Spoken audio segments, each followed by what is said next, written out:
What's up, fam? What's up, fam? Welcome to Hope TV. So excited that you've tuned in today. It's a privilege and a blessing and a joy to have you with us. We're excited that you're here, and Andre and I, we're back for this episode of Marriage Matters. And certainly, we are just grateful to all of you for being a part. And it's truly a blessing and a privilege to have you tuned in. And so, if you tuned in, Apple TV, Roku, Twitch, Amazon, Facebook, have you tuned in? We're excited to have you. I want you to drop us a line, let us know the city, state, country from which you're viewing. Also, want you consider subscribing, commenting, liking, and most important, help us to share it. Every time you share it, helps us with those algorithms. We've been doing this about a month now, haven't we? About a year now.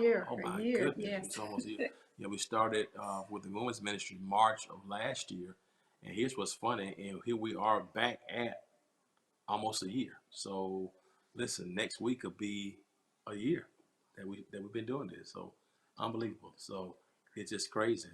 It's amazing that this has been going on this long. So we're excited about it and glad you guys are here.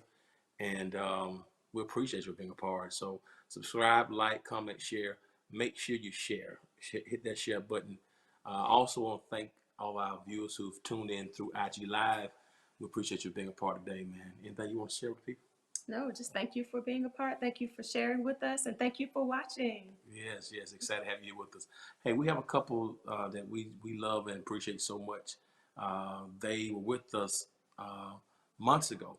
One of the first couples we had on, and we appreciate their story and their journey because they have a lot of different moving parts going on and trying to navigate those moving parts in life and relationship and the pandemic. And like everybody else is trying to get through this season, and we want to have them come back because they did something that we didn't get into last time. I want to get into it more this time. We want to welcome back Pastor Nate and Lady Kim Austin from Miami, Florida. Welcome back to Marriage Matters. What's up, fam? How y'all doing? Hey, We're doing. hi. How y'all Hey, how doing? y'all doing? Good to be Good. with Man, you good. all. Good to be with you, seeing you in a different light. Last time we saw each other was for a sad occasion. So we're Yeah. grateful to be on with you guys. We were one of the first couples of this show, and we're still together. Still healthy, still healthy, 1 year still later. strong. So we're blessed, man. Well, we know that's all due to God and all due to Kim. So I love you, Kim. Thank you. I think Kim thinks she is Thank you. God sometimes, but yeah,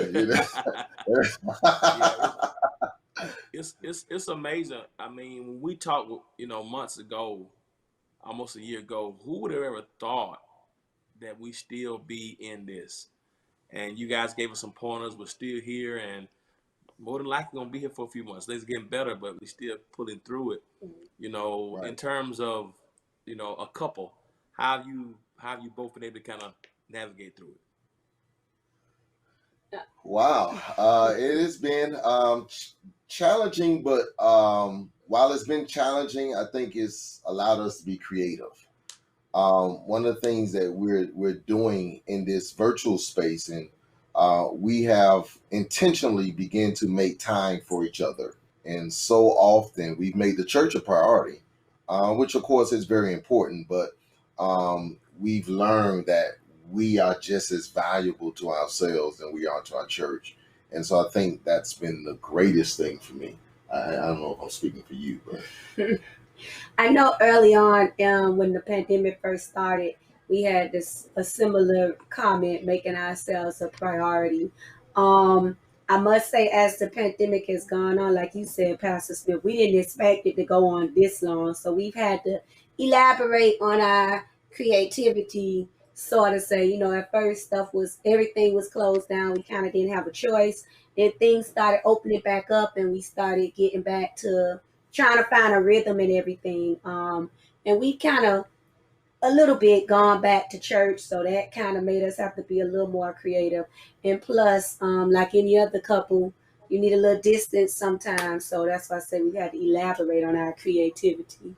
and we still haven't found a way to get rid of those kids. No, And I they think still that's here. that's the Yeah, that's the kids are biggest still here. that's the big I feel you. I feel you. So, let me ask you this: have they gone back to school, or Kim? How are you doing with? Because I know you're an educator. And with the kids being in school, are you still educating at home, your children and other children, or how are you working with that? No. Um, my kids are here. One is here.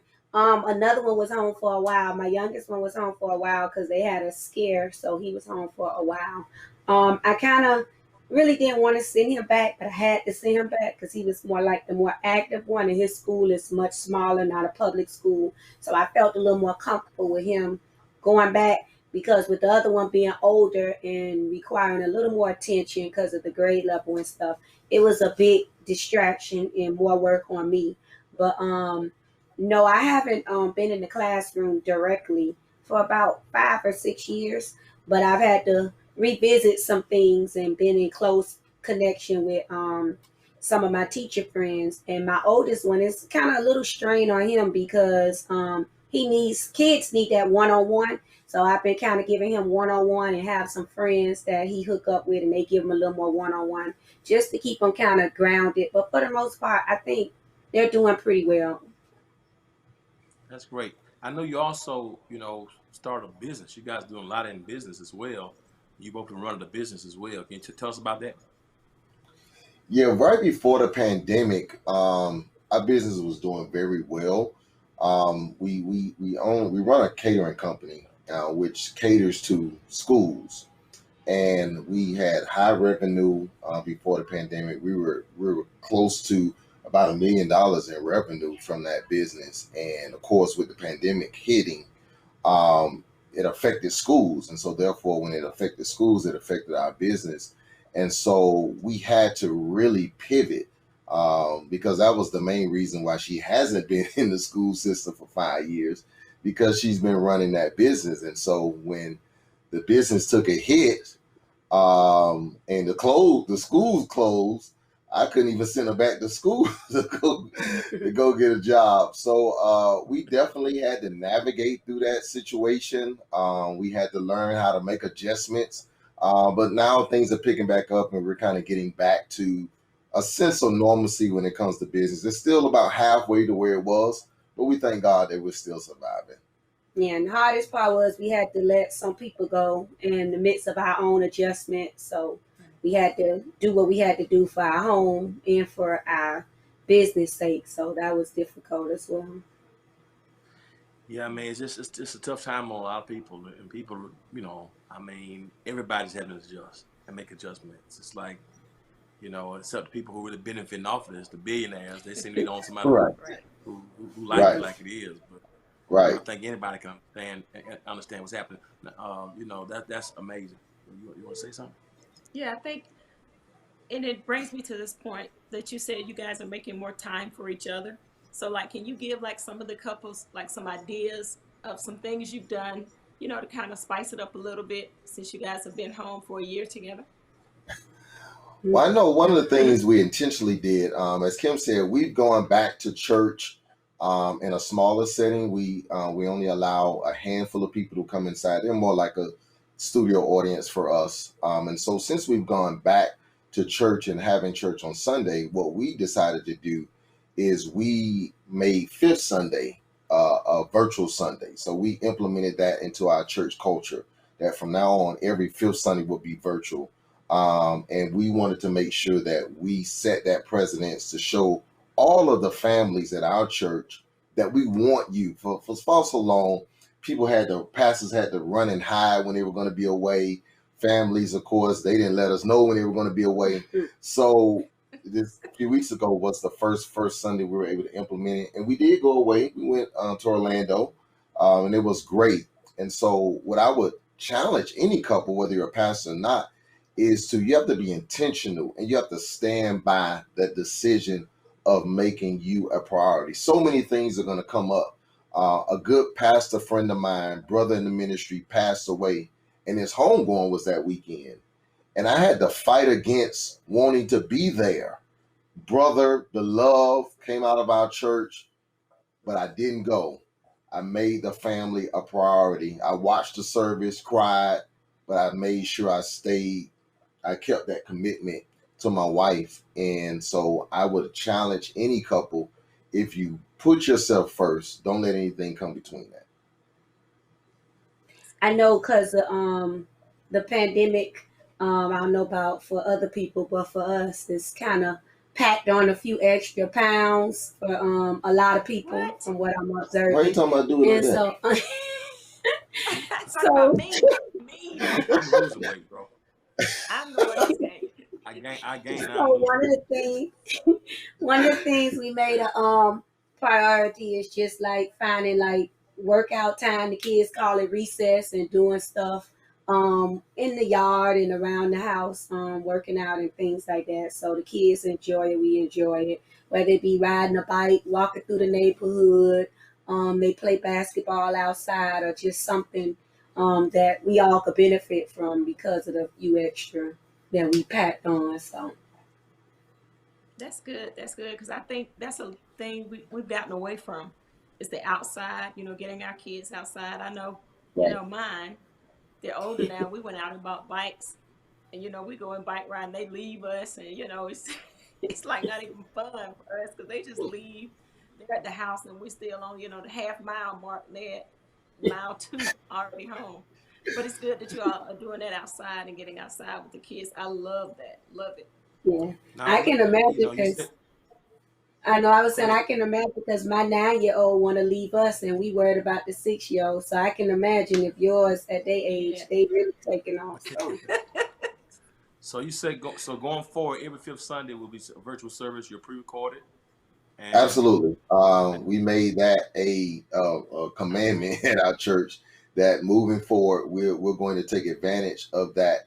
And we were a little hesitant at first, but then it dawned on me really for 95% of my members, they're in virtual church every Sunday.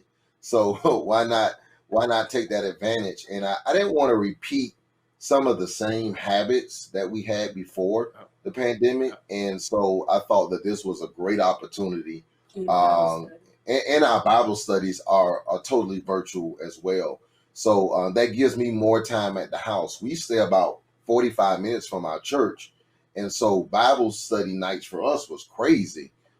Getting the kids from school, eating and doing homework in the car on the way to Bible study, and then having to figure out, what we're going to do with them once we got back home. It was late. So making more of our church virtual has really helped us as a couple and as parents. And I'll say this too. I think that's a great idea because it also gives the members, a chance to be off, as you will. The ministries Right. have a chance to be off that Right. week. So I think, I like Right. that. And that was the idea really.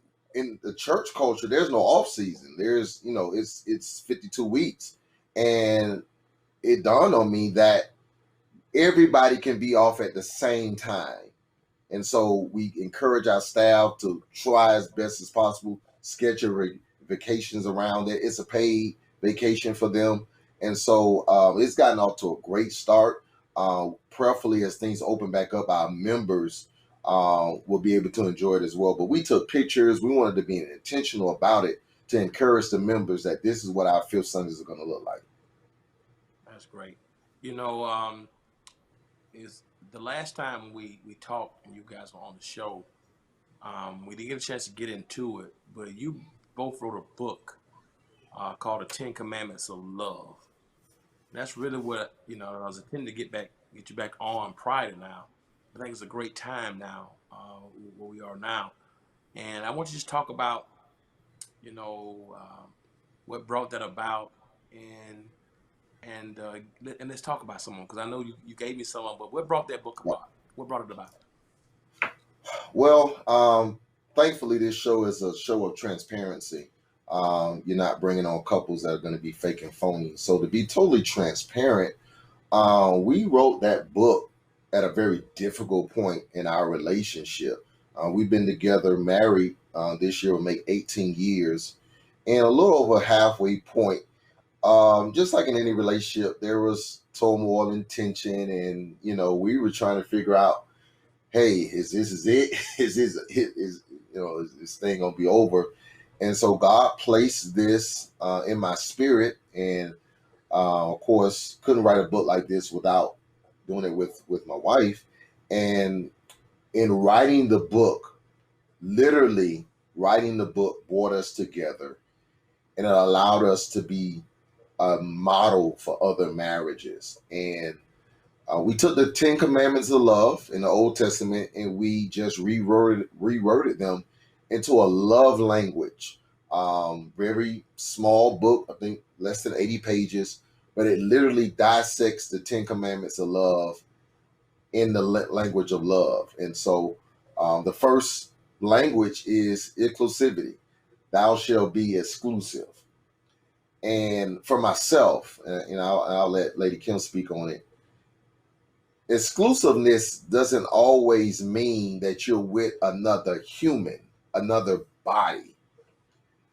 Being exclusive for me was making time for my wife, not allowing the church and other aspirations to get in the way of us being exclusively one as a unit. For me, that's one of the best chapters of the book. But don't let me. Maybe she don't know. Maybe you need to reread the book. No, that's. Why you gotta I was sounding that good. I was sounding that good. Okay, you usually say I don't give you room to talk. So, you're doing good. Yeah. so of course, of course, in old Ten Commandments, there should be no other God before me. So we have to be very careful that nothing takes the place of our spouse. Not just another man, another woman, but nothing. A job, a career, a goal, a dream, nothing, a child, a parent. Nothing should stand in the way of your spouse. I believe that that's one of the first signs of failure is when you allow other things and other people to get in the way of your marriage. I guess it go back to what we were talking about, just being intentional about spending our time and things together. So exclusive. A lot of us at our jobs, our friendships, we're exclusive about getting there on time and intentional. I'm sorry about getting there on time and going places on time and doing things the right way. So realistically, we can be that way in our marriage, and that's what our spouse or your mate will want to feel, that you're intentional about the time that you spend together. A lot of us get together on our cell phones, we're doing different things. So that was pretty much coming out of being intentional about this is our time together. This is what we're going to do together. And to do that, it took a lot of thought and planning. And a lot of times, especially in this day and age, we tend to just jump in and want to go with the flow. But it's a thought process. It's kind of to bring awareness that there's a thought process to being intentional about your marriage and exclusive within your marriage. And then the second part of the book, no substitute, that was very important because if you're not careful, you will find a substitute for your spouse without even realizing it. Whether it's staying at a friend's house a little longer or going out to a bar or social, wherever it is, or taking engagements, traveling, that becomes a substitute for being at home. And so one of the things about this COVID-19 reality is it took away all the substitutes. Right. Like anything that you were substituting for not being at home, that's gone. Unless you wanted the Rona. Right. You're gonna substitute that with the Rona. So we had to value the substitutes. Cell phones. You can be you see two people out on a date and they're dating more of the cell phone than they are each other.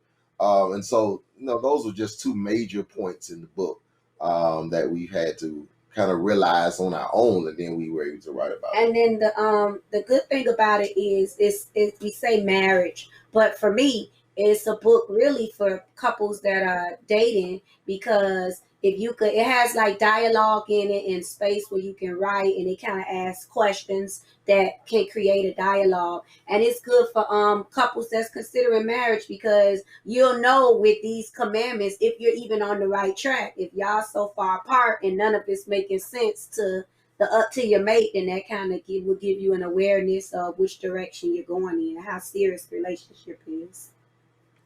Yeah, let me ask you this question relative to inclusivity and substitute.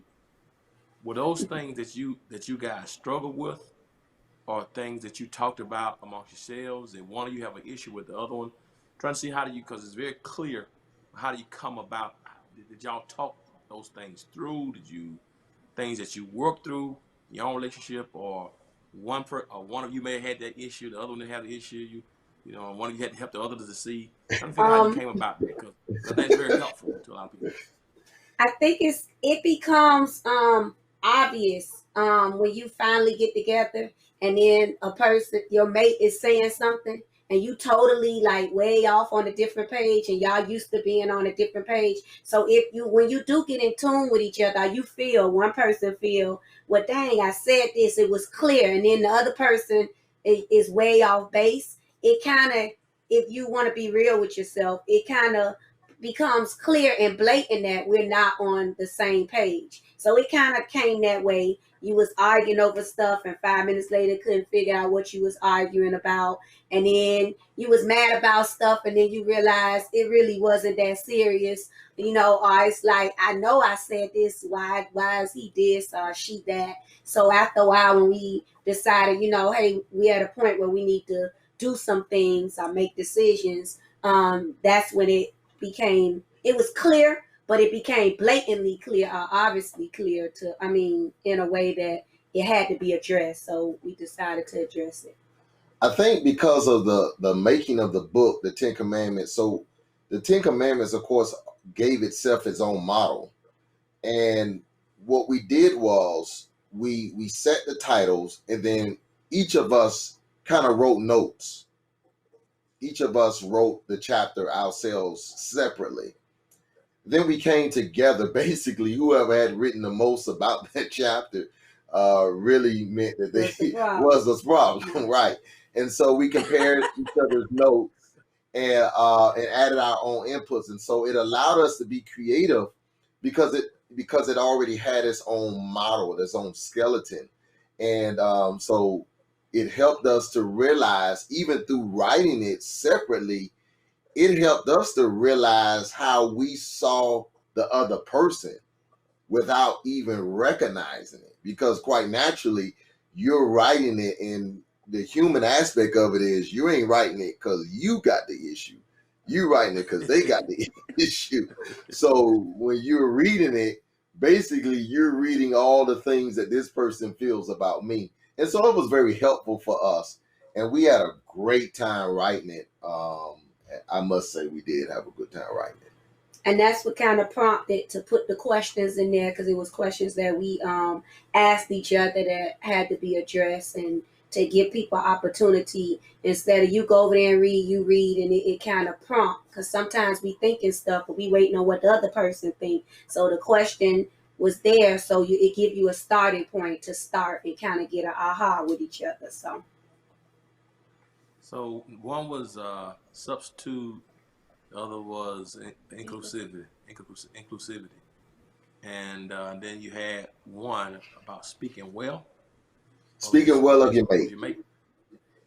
Yeah, that's that is a lost art in old married couples. I think speaking well of your mate is something that you must continue to do. And I think I lost fact because she wrote it, and when we were writing it, that she brought out the fact that there's some things that I just don't say well about her. And it's not that I don't say I love you, but it was deeper than that. I like to joke a lot, and sometimes I found out that some of the jokes she took a little seriously. And so I had to move from thinking that she knows this, that I feel this way, to actually speaking it outside of the platform that I have, which is the pulpit.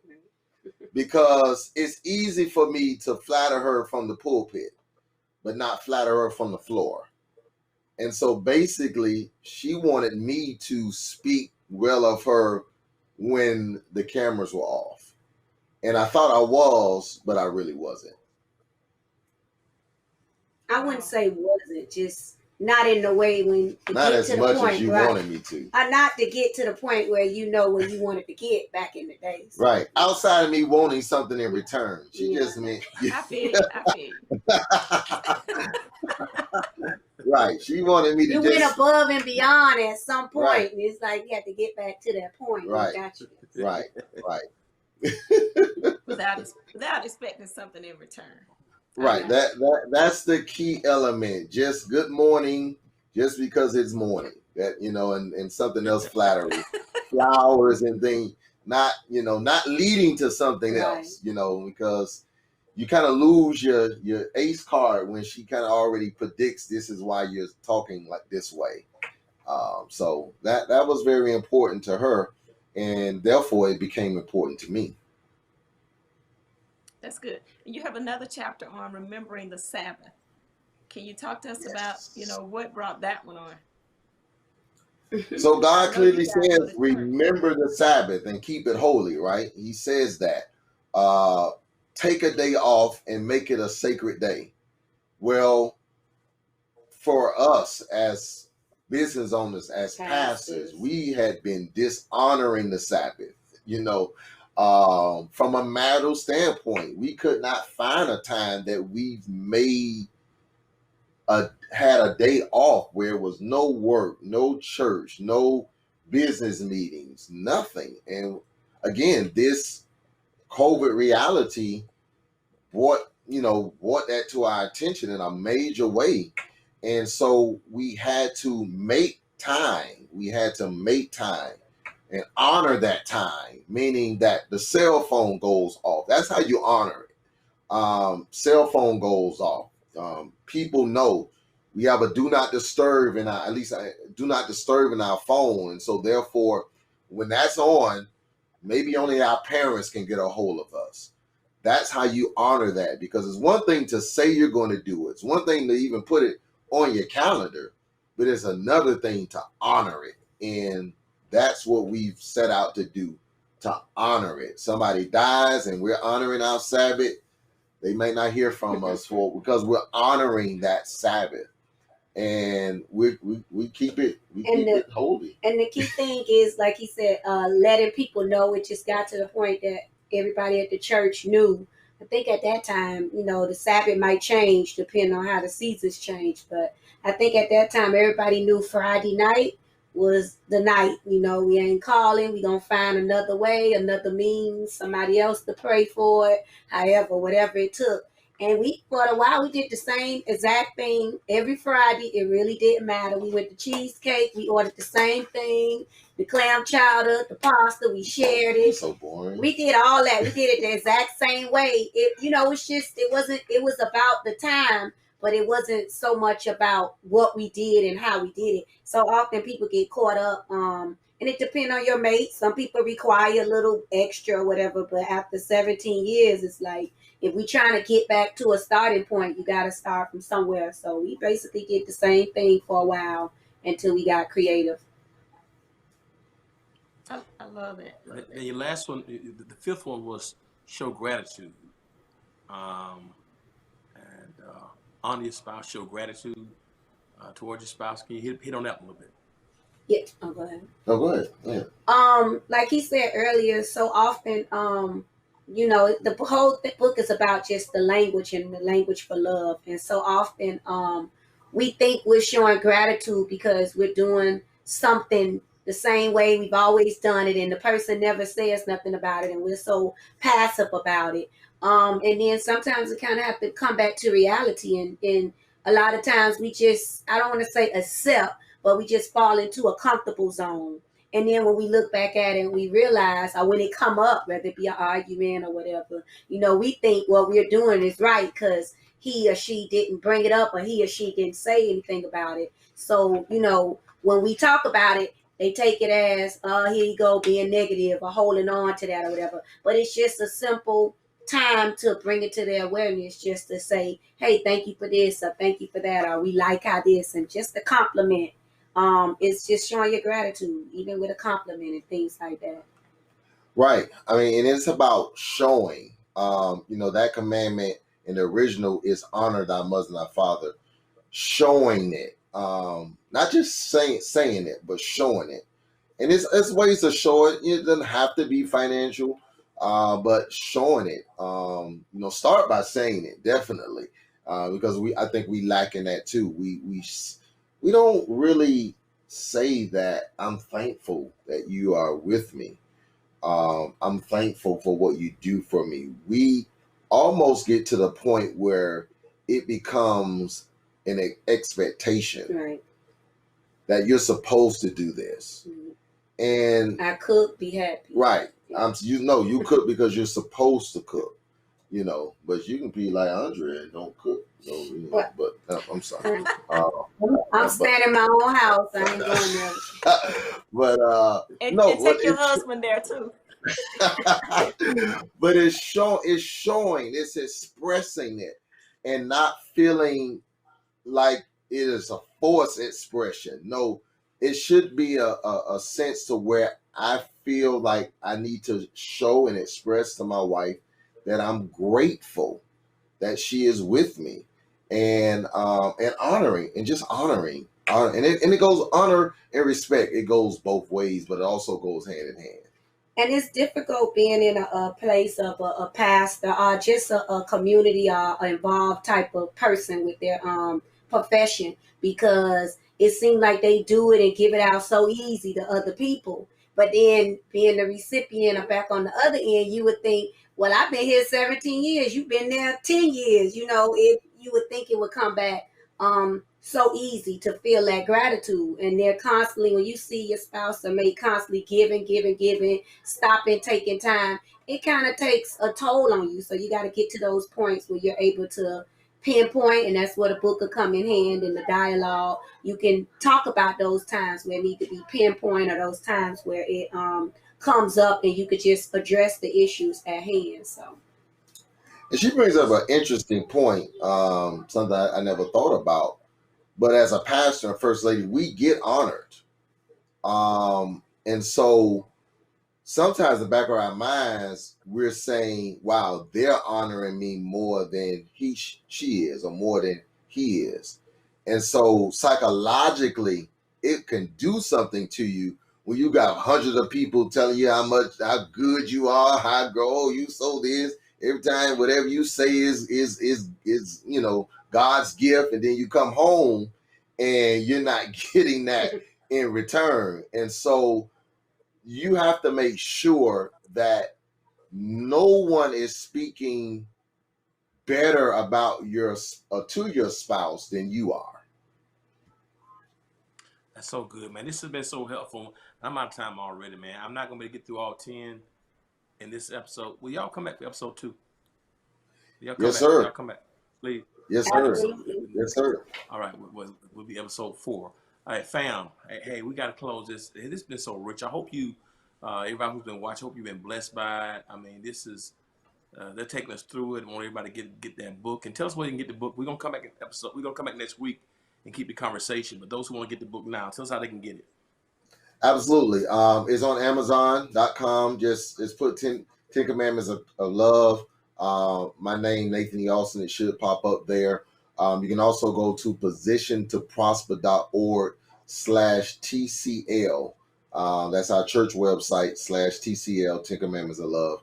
And you can find it there. But the easiest way you can do is find it on Amazon. Listen, they're gonna come back next week. We're out of time, and these 30 minutes have gone by so fast. We're gonna come back next week and keep talking about this. They're gonna be our special guest next week. So, and I appreciate you being a part.